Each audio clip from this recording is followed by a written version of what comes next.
The ancient Greek looked longingly for the Olympiad. The Chaldee watched the appearing of a star. To him no higher destiny dawned on the dome of being than that foreshadowed by signs in the heavens. The meek Nazarene, the scoffed of all scoffers, said, "Ye can discern the face of the sky, but can ye not discern the signs of the times?" For he forefelt and foresaw the ordeal of a perfect Christianity hated by sinners. To kindle all minds with a gleam of gratitude, the new idea that comes welling up from infinite truth needs to be understood. The seer of this age should be a sage. Humility is the stepping stone to a higher recognition of deity.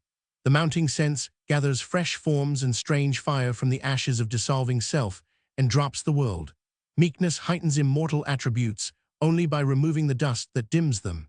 Goodness reveals another scene and another self seemingly rolled up in shades, but brought to light by the evolutions of advancing thought, whereby we discern the power of truth and love to heal the sick. Pride is ignorance. Those assume most who have the least wisdom or experience, and they steal from their neighbor because they have so little of their own. Miscellaneous writings, page 1, and 6 lines at top of page 2. It is not believable that the hand that wrote those clumsy and affected sentences wrote the smooth English of science and health. Chapter 4. It is often said in print that Mrs. Eddy claims that God was the author of science and health. Mr. Peabody states in his pamphlet that she says not she, but God was the author. I cannot find that in her autobiography she makes this transference of the authorship, but I think that in it she definitely claims that she did her work under his inspiration, definitely for her. For as a rule she is not a very definite person, even when she seems to be trying her best to be clear and positive. Speaking of the early days when her science was beginning to unfold itself and gather form in her mind, she says, autobiography, page 43. The divine hand led me into a new world of light and life, a fresh universe, old to God, but new to his little one. She being his little one, as I understand it. The divine hand led her. It seems to mean God inspired me, but when a person uses metaphors instead of statistics, and that is Mrs. Eddy's common fashion, one cannot always feel sure about the intention. Even the scripture gave no direct interpretation of the scientific basis for demonstrating the spiritual principle of healing, until our Heavenly Father saw fit, through the key to the scriptures in science and health, to unlock this mystery of godliness. Another baffling metaphor. If she had used plain folksal English and said God wrote the key and I put it in my book, or if she had said God furnished me the solution of the mystery and I put it on paper, or if she had said God did it all, then we should understand. But her phrase is open to any and all of those translations and is a key which unlocks nothing for us. However, it seems to at least mean God inspired me, if nothing more. There was personal and intimate communion. At any rate, we get that much out of the riddles. The connection extended to business after the establishment of the teaching and healing industry. When God impelled me to set a price on my instruction, etc. further down, God has since shown me, in multitudinous ways, the wisdom of this decision. She was not able to think of a financial equivalent, meaning a pecuniary equivalent, for her instruction in Christian Science mind healing. In this emergency, she was led to charge $300 for a term of 12 half-days. She does not say who led her, she only says that the amount greatly troubled her. I think it means that the price was suggested from above, led being a theological term identical with our commercial phrase, personally conducted. She shrank from asking it, but was finally led by a strange providence to accept this fee. Providence is another theological term. Two leads and a providence, taken together, make a pretty strong argument for inspiration. I think that these statistics make it clear that the price was arranged above. This view is constructively supported by the fact, already quoted, that God afterwards approved, in multitudinous ways, her wisdom in accepting the mentioned fee. Multitudinous ways, multitudinous encoring suggests enthusiasm, business enthusiasm, and it suggests nearness, God's nearness to his little one. Nearness and a watchful personal interest, a warm, palpitating, Standard Oil interest, so to speak. All this indicates inspiration. We may assume, then, two inspirations, one for the book, the other for the business. The evidence for inspiration is further augmented by the testimony of Rev. George Tompkins, D.D., already quoted, that Mrs. Eddy and her book were foretold in Revelation, and that Mrs. Eddy is God's brightest thought to this age, giving us the spiritual interpretation of the Bible in the little book of the angel. I am aware that it is not Mr. Tompkins that is speaking, but Mrs. Eddy. The commissioned lecturers of the Christian Science Church have to be members of the Board of Lectureship. Bylaws C. P. 70, the Board of Lectureship is selected by the Board of Directors of the Church. Bylaws C. P. 70. The Board of Directors of the Church is the property of Mrs. Eddy. Bylaws P. 22. Mr. Tompkins did not make that statement without authorization from headquarters. He necessarily got it from the Board of Directors, the Board of Directors from Mrs. Eddy, Mrs. Eddy from the deity. Mr. Tompkins would have been turned down by that procession if his remarks had been unsatisfactory to it. It may be that there is evidence somewhere, as has been claimed, that Mrs. Eddy has charged upon the deity the verbal authorship of Science and Health, but if she ever made the charge, she has withdrawn it, as it seems to me, and in the most formal and unqualified of all ways. See Autobiography, page 57. When the demand for this book increased, the copyright was infringed. I entered a suit at law, and my copyright was protected. Thus it is plain that she did not plead that the deity was the verbal author, for if she had done that, she would have lost her case, and with rude promptness. It was in the old days before the Berne Convention and before the passage of our amended law of 1891, and the court would have quoted the following stern clause from the existing statute and frowned her out of the place. No foreigner can acquire copyright in the United States. To sum up, the evidence before me indicates three things. In one place in the autobiography, she claims both the language and the ideas. But when this witness is testifying, one must draw the line somewhere, or she will prove both sides of her case, 9 sides, if desired.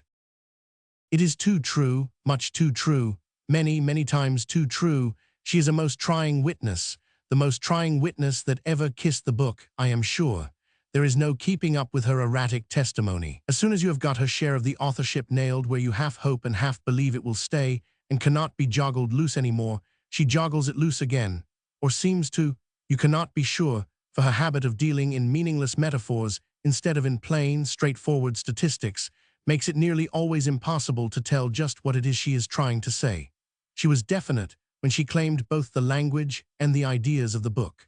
That seemed to settle the matter. It seemed to distribute the percentages of credit with precision between the collaborators, 92%, to Mrs. Eddy, who did all the work, and 8%, to the deity, who furnished the inspiration, not enough of it to damage the copyright in a country closed against foreigners, and yet plenty to advertise the book and market it at famine rates.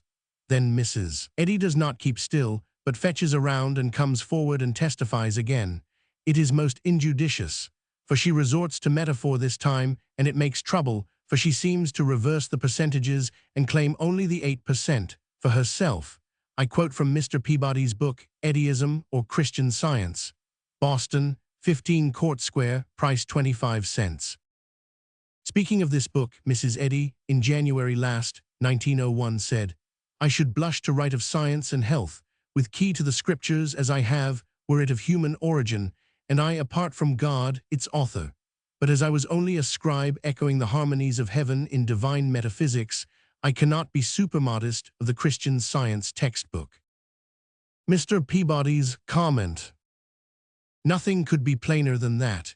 Here is a distinct avowal that the book entitled Science and Health was the work of Almighty God.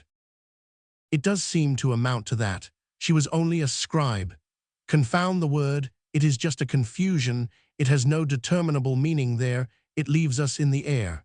A scribe is merely a person who writes. He may be a copyist, he may be an amanuensis, he may be a writer of originals and furnish both the language and the ideas. As usual with Mrs. Eddy, the connection affords no help, echoing throws no light upon scribe. A rock can reflect an echo, a wall can do it, a mountain can do it, many things can do it, but a scribe can't. A scribe that could reflect an echo could get over $30 a week in a sideshow. Many impresarios would rather have him than a cow with 4 tails. If we allow that this present scribe was setting down the harmonies of heaven, and certainly that seems to have been the case, then there was only one way to do it that I can think of.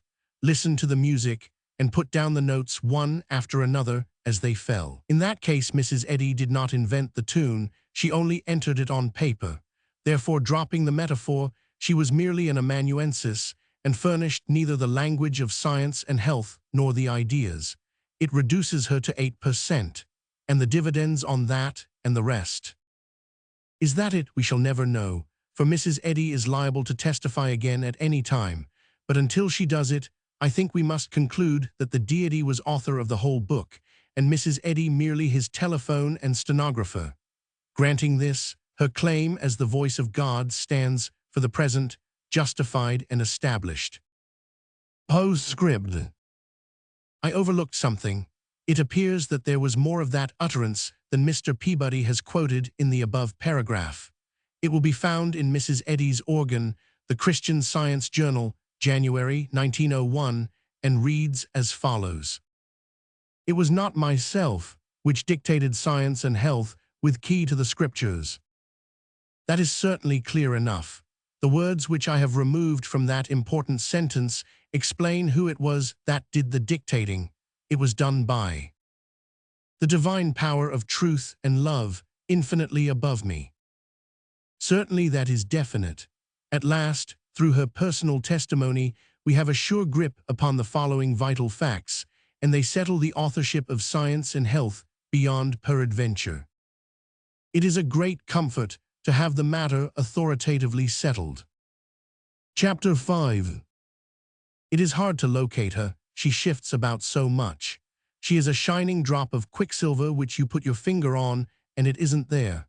There is a paragraph in the autobiography, page 96, which places in seemingly darkly significant procession 3 personages. This is the paragraph referred to. No person can take the individual place of the Virgin Mary. No person can compass or fulfill the individual mission of Jesus of Nazareth. No person can take the place of the author of Science and Health, the discoverer and founder of Christian Science. Each individual must fill his own niche in time and eternity. I have read it many times, but I still cannot be sure that I rightly understand it. If the Savior's name had been placed first, and the Virgin Mary's second and Mrs. Eddy's third, I should draw the inference that a descending scale from first importance to second importance, and then to small importance was indicated. But to place the Virgin first, the Savior second, and Mrs. Eddy third, seems to turn the scale the other way and make it an ascending scale of importances, with Mrs. Eddy ranking the other 2 and holding first place. I think that that was perhaps the intention, but none but a seasoned Christian scientist can examine a literary animal of Mrs. Eddy's creation and tell which end of it the tale is on. She is easily the most baffling and bewildering writer in the literary trade. Eddy is a commonplace name and would have an unimpressive aspect in the list of the Reformed Holy Family. She has thought of that. In the book of bylaws written by her, impelled by a power not one's own, there is a paragraph which explains how and when her disciples came to confer a title upon her, and this explanation is followed by a warning as to what will happen to any female scientist who shall desecrate it. The title of mother. Therefore, if a student of Christian Science shall apply this title either to herself or to others, except as the term for kinship according to the flesh, it shall be regarded by the Church as an indication of disrespect for their pastor emeritus and unfitness to be a member of the Mother Church. She is the pastor emeritus. While the quoted paragraph about the procession seems to indicate that Mrs. Eddy is expecting to occupy the first place in it, that expectation is not definitely avowed. In an earlier utterance of hers, she is clearer, and does not claim the first place all to herself, but only the half of it. I quote from Mr. Peabody's book again. In the Christian Science Journal for April 1889, when it was her property and published by her, it was claimed for her, and with her sanction, that she was equal with Jesus, and elaborate effort was made to establish the claim. Mrs. Eddy has distinctly authorized the claim in her behalf that she herself was the chosen successor to and equal of Jesus. In her miscellaneous writings, using her once favorite we for I, she says that, while we entertain decided views, and shall express them as duty demands, we shall claim no especial gift from our divine origin, etc. Our divine origin. It suggests equal again. It is inferable, then, that in the near by and by the new church will officially rank the Holy Family in the following order. Summary. I am not playing with Christian Science and its founder, I am examining them, and I am doing it because of the interest I feel in the inquiry. My results may seem inadequate to the reader, but they have for me clarified a muddle and brought a sort of order out of a chaos, and so I value them. My readings of Mrs. Eddy's uninspired, miscellaneous literary efforts have convinced me of several things. Finally, I think she is now entitled to the capital S on her own evidence. Chapter 6. Thus far we have a part of Mrs. Eddy's portrait, not made of fictions, surmises, reports, rumors, innuendos dropped by her enemies. No, she has furnished all of the materials herself and laid them on the canvas under my general superintendence and direction. As far as she has gone with it, it is the presentation of a complacent, commonplace, illiterate New England woman who forgot everything she knew when she discovered her discovery, then wrote a Bible in good English under the inspiration of God, and climbed up it to the supremest summit of earthly grandeur attainable by man, where she sits serene today, beloved and worshipped by a multitude of human beings of as good average intelligence as is possessed by those that march under the banner of any competing cult. This is not intended to flatter the competing cults, it is merely a statement of cold fact. That a commonplace person should go climbing aloft and become a god or a half-god or a quarter-god and be worshipped by men and women of average intelligence is nothing. It has happened 1,000,000 times, it will happen 100 million more. It has been millions of years since the first of these supernaturals appeared, and by the time the last one in that inconceivably remote future shall have performed his solemn little hijinks on the stage and closed the business, there will be enough of them accumulated in the museum on the other side to start a heaven of their own and jam it. Each in his turn, those little supernaturals of our bygone ages and eons joined the monster procession of his predecessors and marched horizonward, disappeared, and was forgotten. They changed nothing, they built nothing, they left nothing behind them to remember them by, nothing to hold their disciples together, nothing to solidify their work and enable it to defy the assaults of time and the weather. They passed and left a vacancy. They made one fatal mistake. They all made it, each in his turn. They failed to organize their forces, they failed to centralize their strength, they failed to provide a fresh Bible and a sure and perpetual cash income for business, and often they failed to provide a new and accepted divine personage to worship. Mrs. Eddy is not of that small fry. The materials that go to the making of the rest of her portrait will prove it. She will furnish them herself. She published her book, she copyrighted it. She copyrights everything. If she should say, "Good morning, how do you do?" she would copyright it, for she is a careful person and knows the value of small things. She began to teach her science, she began to heal, she began to gather converts to her new religion, fervent, sincere, devoted, grateful people. A year or two later, she organized her first Christian Science Association, with 6 of her disciples on the roster. She continued to teach and heal. She was charging nothing, she says, although she was very poor. She taught and healed gratis 4 years altogether, she says. Then in 1879-80, when she was become strong enough and well enough established to venture a couple of impressively important moves. The first of these moves was to aggrandize the association to a church. Brave, it is the right name for it, I think. The former name suggests nothing, invited no remark, no criticism, no inquiry, no hostility. The new name invited them all. She must have made this intrepid venture on her own motion. She could have had no important advisers at that early day, if we accept it as her own idea and her own act, and I think we must.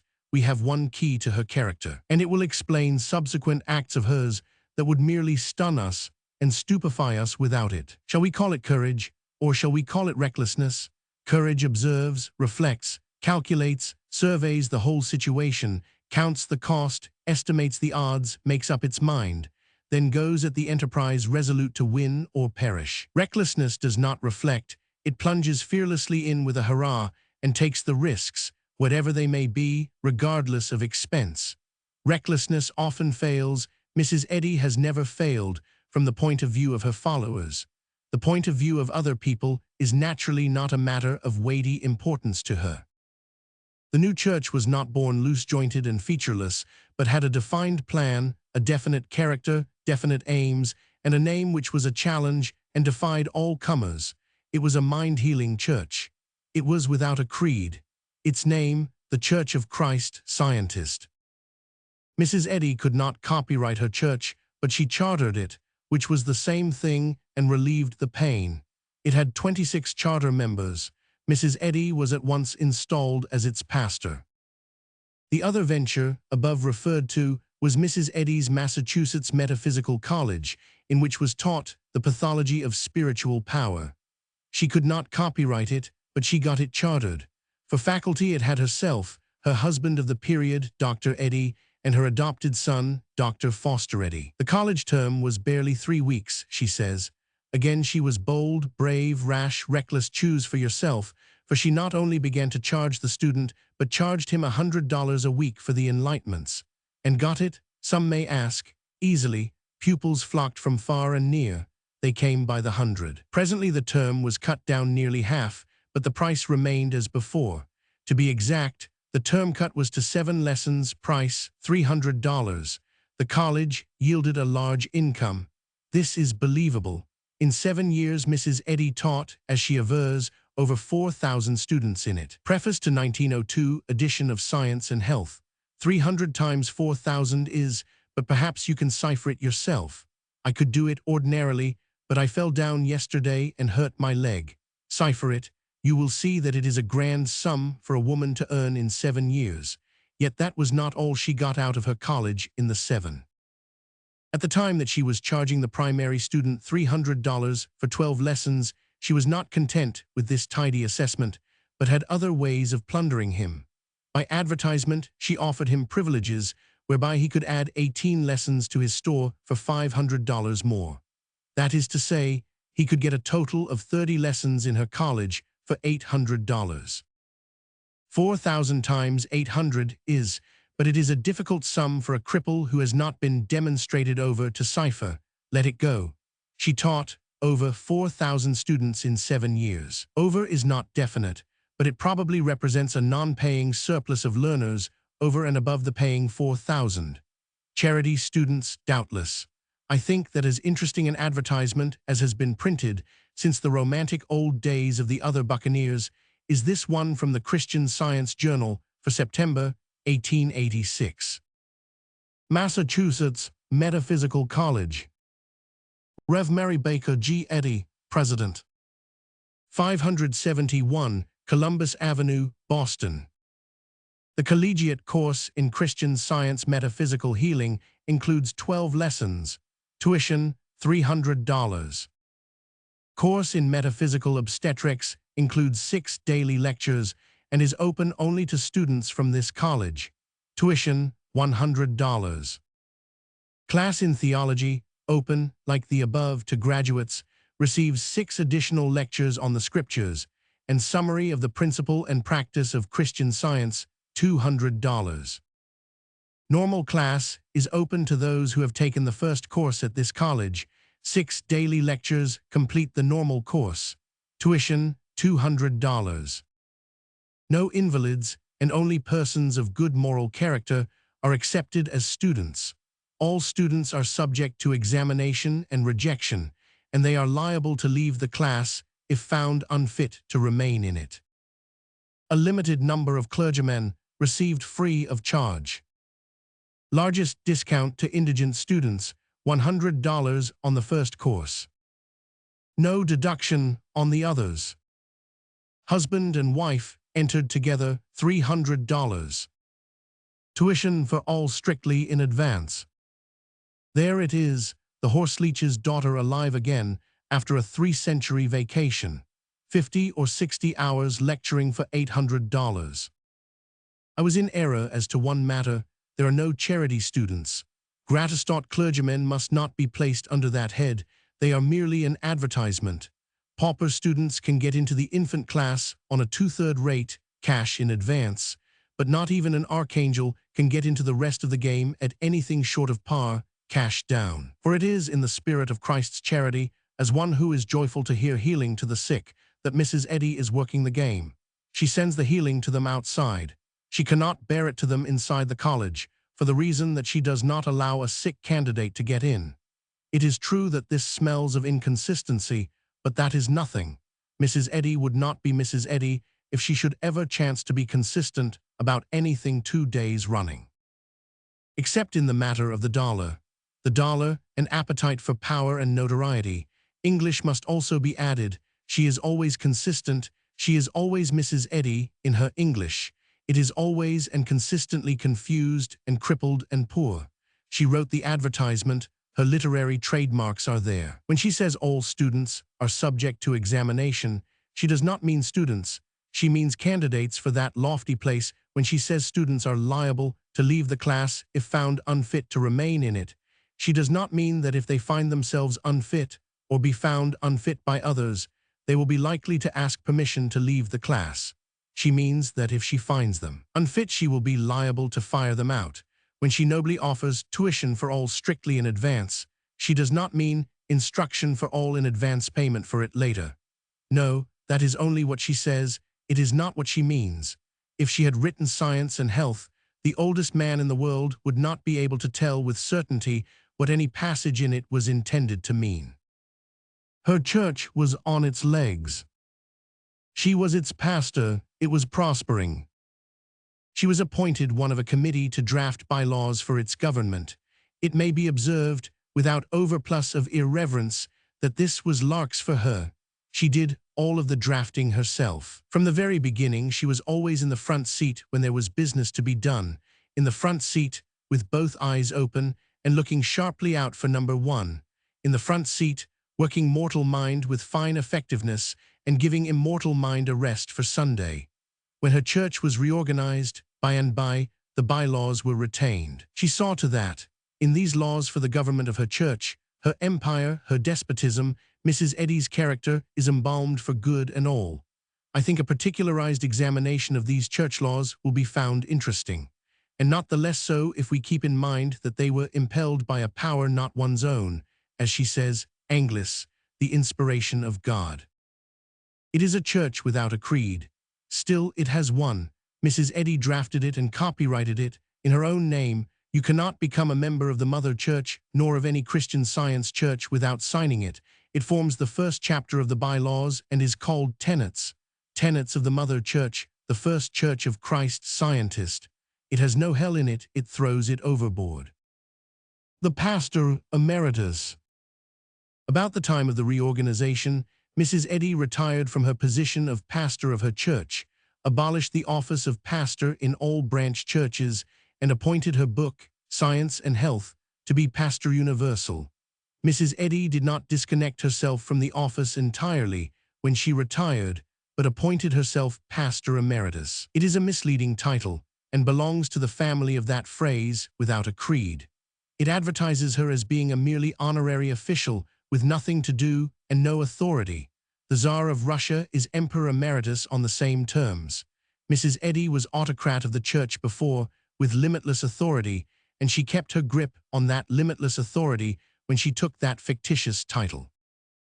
It is curious and interesting to note with what an unerring instinct the pastor emeritus has thought out and forecast all possible encroachments upon her planned autocracy, and barred the way against them in the bylaws which she framed and copyrighted under the guidance of the Supreme Being. The Board of Directors.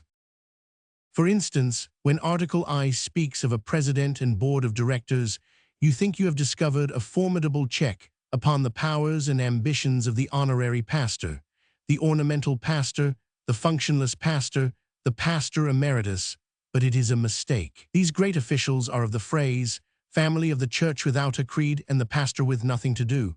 That is to say, of the family of large names which mean nothing. The board is of so little consequence that the bylaws do not state how it is chosen, nor who does it.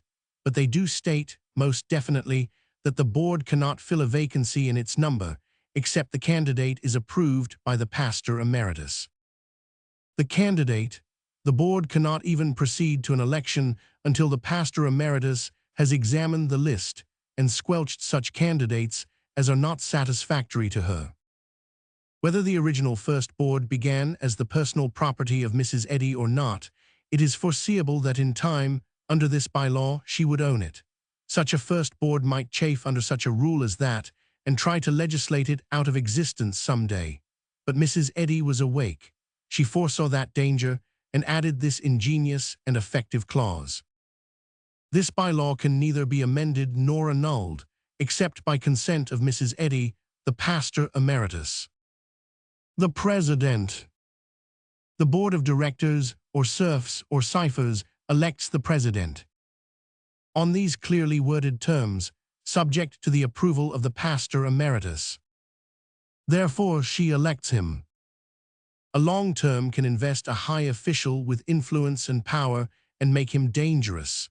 Mrs. Eddy reflected upon that, so she limits the president's term to a year. She has a capable commercial head, an organizing head, a head for government. Treasurer and clerk. There are a treasurer and a clerk. They are elected by the board of directors, that is to say, by Mrs. Eddy. Their terms of office expire on the first Tuesday in June of each year, or upon the election of their successors.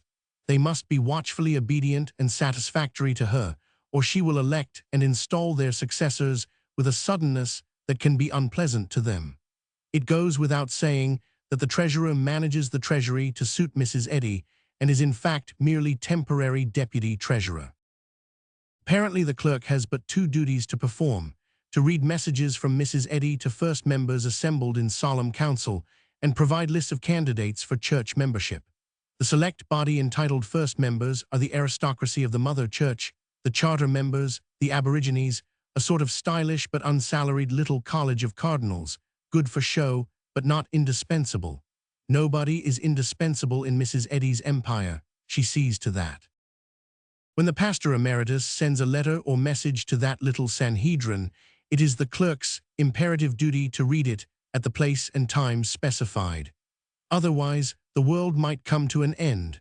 These are fine, large frills, and remind us of the ways of emperors and such. Such do not use the penny post. They send a gilded and painted special messenger, and he strides into the parliament, and business comes to a sudden and solemn and awful stop. And in the impressive hush that follows, the chief clerk reads the document. It is his imperative duty. If he should neglect it, his official life would end. It is the same with this mother church clerk. If he fail to perform this important function of his office, certain majestic and unshirkable solemnities must follow.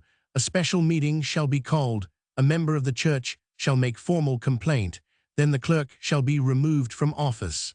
Complaint is sufficient, no trial is necessary. There is something very sweet and juvenile and innocent and pretty about these little tinsel vanities, these grave apings of monarchical fuss and feathers and ceremony, here on our ostentatiously democratic soil. She is the same lady that we found in the autobiography, who was so naively vain of all that little ancestral military riffraff that she had dug up and annexed. A person's nature never changes. What it is in childhood, it remains. Under pressure or a change of interest, it can partially or wholly disappear from sight, and for considerable stretches of time, but nothing can ever permanently modify it, nothing can ever remove it. Board of Trustees. There isn't any now, but with power and money piling up higher and higher every day, and the church's dominions spreading daily wider and farther, a time could come when the envious and ambitious could start the idea that it would be wise, and well to put a watch upon these assets, a watch equipped with properly large authority. By custom, a board of trustees. Mrs. Eddy has foreseen that probability, for she is a woman with a long, long look ahead, the longest look ahead that ever a woman had, and she has provided for that emergency. In art, I see, she has decreed that no board of trustees shall ever exist in the Mother Church, except it be constituted by the pastor emeritus. The magnificence of it, the daring of it, thus far she is. The Massachusetts Metaphysical College, pastor emeritus, president, board of directors, treasurer, clerk, and future board of trustees. And is still moving onward, ever onward. When I contemplate her from a commercial point of view, there are no words that can convey my admiration of her. Readers. These are a feature of first importance in the church machinery of Christian Science, for they occupy the pulpit. They hold the place that the preacher holds in the other Christian churches. They hold that place, but they do not preach. Two of them are on duty at a time, a man and a woman. One reads a passage from the Bible, the other reads the explanation of it from Science and Health, and so they go on alternating. This constitutes the service, this with choir music. They utter no word of their own. Art, Romans 4, closes their mouths with this uncompromising gag. They shall make no remarks explanatory of the lesson sermon at any time during the service. It seems a simple little thing. One is not startled by it at a first reading of it, nor at the second, nor the third. One may have to read it a dozen times before the whole magnitude of it rises before the mind. It far and away oversizes and outclasses the best business idea yet invented for the safeguarding and perpetuating of a religion.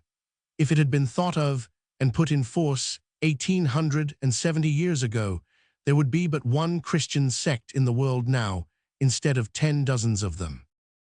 There are many varieties of men in the world. Consequently, there are many varieties of minds in its pulpits. This ensures many differing interpretations of important scripture texts, and this, in turn, ensures the splitting up of a religion into many sects. It is what has happened. It was sure to happen. Mrs. Eddy has noted this disastrous result of preaching and has put up the bars. She will have no preaching in her church. She has explained all essential scriptures and set the explanations down in her book. In her belief, her underlings cannot improve upon those explanations, and in that stern sentence, they shall make no explanatory remarks. She has barred them for all time from trying. She will be obeyed. There is no question about that. In arranging her government, she has borrowed ideas from various sources, not poor ones, but the best in the governmental market. But this one is new. This one came out of no ordinary business head. This one must have come out of her own. There has been no other commercial skull in 1,000 centuries that was equal to it. She has borrowed freely and wisely, but I am sure that this idea is many times larger than all her borrowings bulked together. One must respect the business brain that produced it, the splendid pluck and impudence that ventured to promulgate it anyway. Election of readers. Readers are not taken at haphazard, any more than preachers are taken at haphazard for the pulpits of other sects. No, readers are elected by the board of directors. But Section 3. The board shall inform the PA for emeritus of the names of candidates for readers before they are elected, and if she objects to the nomination, said candidates shall not be chosen. Is that an election by the board? Thus far, I have not been able to find out what that board of specters is for. It certainly has no real function, no duty which the hired girl could not perform, no office beyond the mere recording of the autocrat's decrees. There are no dangerously long office terms in Mrs. Eddy's government. The readers are elected for but 1 year. This ensures their subserviency to their proprietor. Readers are not allowed to copy out passages and read them from the manuscript in the pulpit. They must read from Mrs. Eddy's book itself. She is right. Slight changes could be slyly made, repeated, and in time get acceptance with congregations. Branch sects could grow out of these practices. Mrs. Eddy knows the human race and how far to trust it. Her limit is not over 1/4 of an inch. It is all that a wise person will risk. Mrs. Eddy's inborn disposition to copyright everything, charter everything, secure the rightful and proper credit to herself for everything she does, and everything she thinks she does, and everything she thinks, and everything she thinks or has thought or intends to think is illustrated in Sea of Art. Roman 4. Defining the duties of official readers in church. Naming book and author. The reader of science and health, with key to the scriptures, before commencing to read from this book, shall distinctly announce its full title and give the author's name. Otherwise, the congregation might get the habit of forgetting who, ostensibly, wrote the book. The aristocracy. This consists of first members and their apostolic succession. It is a close corporation, and its membership limit is 100. 40 will answer, but if the number fall below that, there must be an election to fill the grand quorum. This Sanhedrin can't do anything of the slightest importance, but it can talk, it can discuss. That is, it can discuss important questions relative to church members, evidently persons who are already church members. This affords it amusement and does no harm. It can fix the salaries of the readers. Twice a year it votes on admitting candidates, that is, for church membership, but its work is cut out for it beforehand by art. Roman 9.